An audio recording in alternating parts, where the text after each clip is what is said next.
Here's an overview of the commands.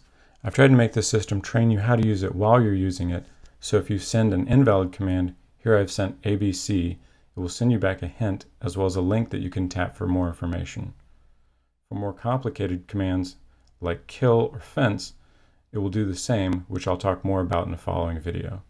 In this video, I'm just going to talk about status, owner, and power on. Status shows the owner's phone number, lockdown, geofence, and kill switch statuses, the signal strength, and the current system time. Setting the owner's phone number can be done with owner set followed by a phone number, or simply owner set to use the number of the phone you're using to send the command.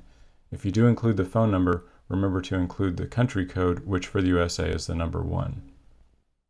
The owner's phone number is where power on messages are sent, as well as all alert messages and follow mode messages.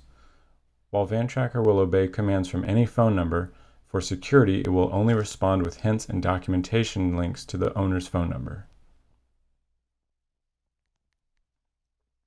Sending power on enable or power on disable will enable or disable sending a message to the owner when the VanTracker unit is powered on.